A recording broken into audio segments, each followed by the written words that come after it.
From Wish TV and the All Indiana Podcast Network, this is the News 8 Daily 8 Podcast, a Wish TV News 8 update.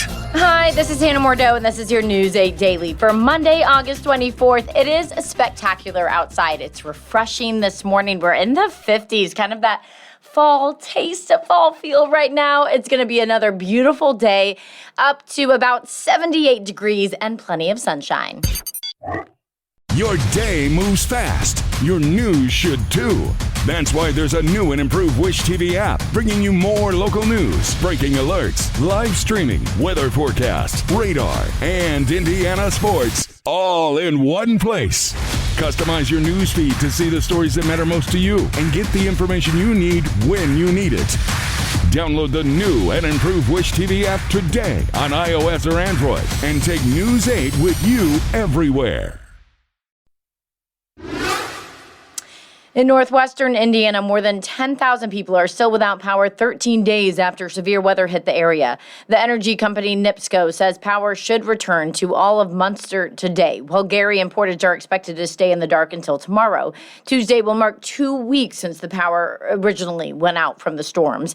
Governor Mike Braun says that NIPSCO is failing Hoosiers. He posted on social media, NIPSCO is a monopoly with responsibility to ratepayers. Residents are forced to rely on them for their safety and comfort, and they must get the power back on now. He went on to say that state agencies are clearing the way for NIPSCO utility crews and that there is no excuse for the delays.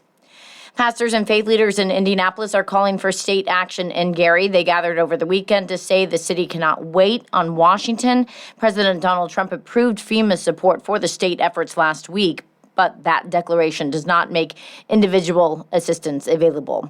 And for people living in Gary, it's tough to recover from the storms without any power. As Zakiah Jennings reports, the power outage has forced some people out of their homes. Paul H. Flowers Jr. is a family man, but right now, his family is split up. His son is going to his mom's house, and his wife and daughters are going somewhere else. And only one night that I've had the entire family here just so that everybody could see that, hey, we're coming back at some point. But other than that, I have my family, my children to stay elsewhere just for safety. He says he found scratches near the latch of his front door where he believes someone was trying to get in. The separation is protection right now. I mean, this just shows that no one's immune.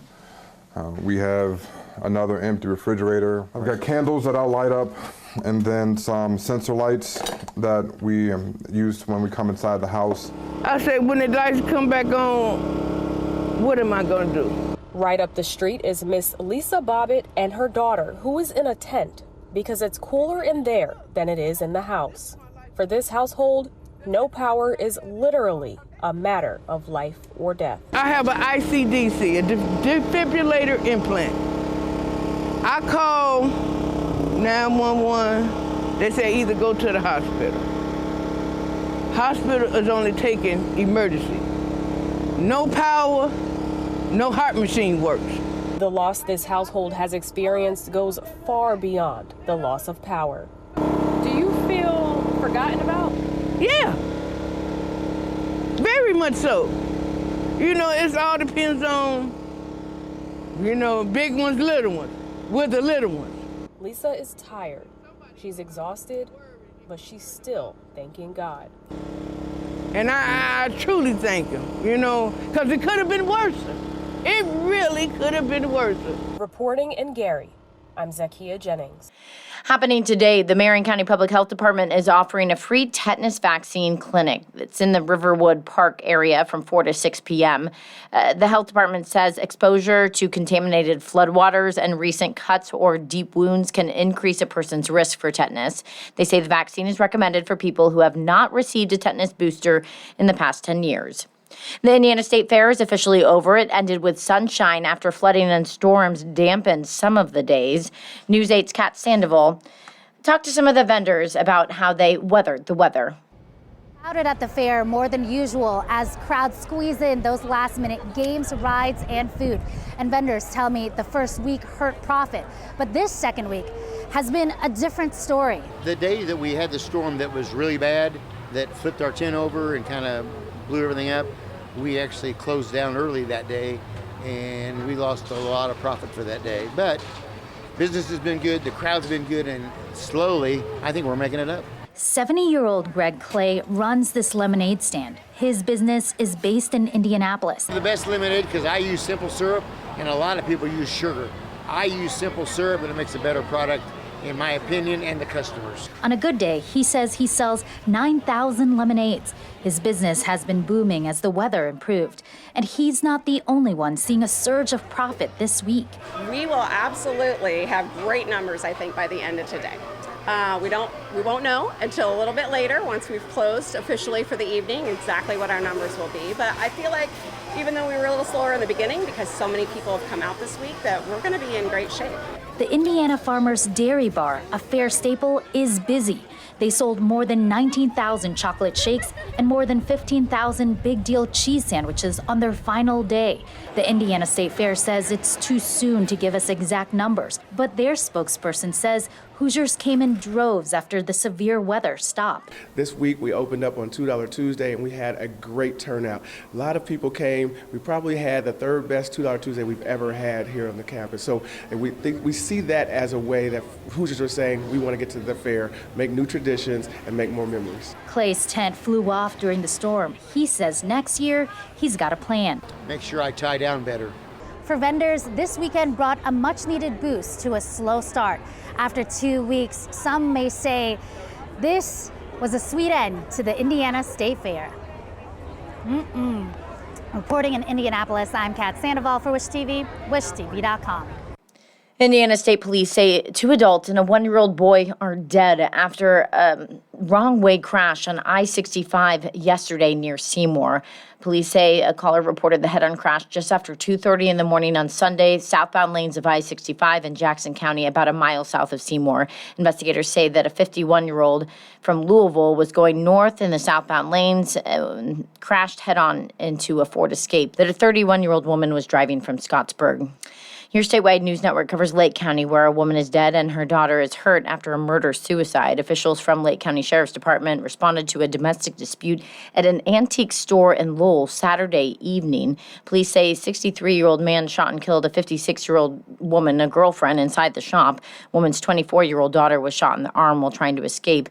Police say the man killed himself. The daughter's husband and child were also at the scene but were not hurt. The Lake County Sheriff's Department has not identified the people involved in the case. Former Vice President and Indiana Governor Mike Pence is speaking out against the trade war between the U.S. and Canada. Tensions escalated on Friday when Canada decided it would not continue negotiating on tariffs with the U.S. Then on Saturday, the U.S. imposed 50% duties on about $20 billion worth of Canadian goods. Prime Minister Mark Carney announced a dollar-for-dollar retaliation against the U.S. starting on September 8th. Pence says the last thing Americans need is a trade war. I've taken a firm position since Liberation Day tariffs that fortunately the Supreme Court turned over, that American businesses and American consumers pay American tariffs. And I think the last thing we need right now, as our economy is getting back on its feet, is a trade war with Canada. My hope is, for the sake of American families and for the sake of the American economy, that what we're looking at here is negotiation and not confrontation in a trade war. Carney says the U.S. negotiations included language that would have limited Canada's power to make trade deals with other countries. Happening today, Indiana sports stars will face off in a charity softball game at Victory Field. Tonight, Pacers star Tyrese Halliburton and Colts quarterback Daniel Jones are the team captains. Rosters were released yesterday, and some big names are on the teams. From Halliburton's team, there's Mike Epps, Simone Biles, and Tyler Warren. On Team Jones, he's got Aaron Neesmith, Drew Ogletree, and Braden Smith. Pat McAfee's emceeing the game. Tickets are $10, and all the money raised goes towards the Pacers Foundation and a program delivering food to Hoosiers in need. Gate opens at 6 p.m. First pitch is at 7. The America 250 race through the heart of Washington, D.C. will likely be a one-time event. That's what IndyCar President Doug Bowles told the Sports Business Journal. President Donald Trump took a lap around the track before waving the green flag to start the race yesterday. Kyle Kirkwood dominated the course, leading 128 of the 147 laps. That's the most laps any driver's done on a street race in IndyCar in history. This is what the Andretti Global driver had to say after he took home the win. You can't even put it into words. This is incredible. I'm almost in tears here. This is a big moment for us. Big moment for America here, the 250, right? Big moment for Andretti. Big moment for Sam's Club and Honda. These guys, they're the ones that gave me the equipment. If you can't win at the 500, this is definitely the place to win. And I don't know if we're ever going to get another chance at this. I hope we do. I hope we do. This was awesome. But this was what a dream come true. Arrow McLaren's Christian Lundgaard finished in second. Andretti Global's Will Power came in third. Live Golf Indianapolis tournament took over the club at Chatham Hills this weekend. 22-year-old Michael Lasasso took home the victory, becoming the youngest winner of Live Golf in history. John Ram's Legion 13 won for the team competition. This was the last tournament of the season for Live Golf. It's not clear what will happen with it next year. Indiana Fever wrapped up their 5-game road trip with a record-breaking win against the Chicago Sky. Fever beat the Sky 113-90. The game included a franchise record of 18 three-pointers. Caitlin Clark made 8 of those three-pointers and a career high for her. Kelsey Mitchell also had a great night with 30 points, extending her WNBA record for consecutive 20-point games with 23 games. Leah Boston was sidelined for last night's game because of an injury to her right leg. Hopefully she'll recover before the Fever's next game. That's on Friday against the Connecticut Sun. Tip-off is set for 7:30 p.m. in that game. Former NBA center was thrown out of last night's game. WNBA security ejected Enes Kanter Freedom after he was confronted by Sky guard Natasha Cloud late in the third quarter. The argument was actually caught on TV. Freedom was wearing a black shirt that read woman, noun, adult, human, female. Confrontation comes as the WNBA has been the focus of recent debates surrounding transgender women in sports. It comes after Fever guard Sophie Cunningham said she was against it. Freedom joined a rally in support of Cunningham outside of the arena before the game. This has been your News 8 Daily from Wish TV. I'm Hannah Mordeau. Watch us on Wish TV and WishTV.com. This is the News 8 Daily 8 podcast, a Wish TV News 8 update on demand. For even more, on demand and on the go, connect with Wish TV on Facebook at WishTV.com and on the free Wish TV mobile app. Thank you for listening, and be sure to like, subscribe, and follow this podcast for updates every weekday morning on the All Indiana Podcast Network and wherever you get your podcast.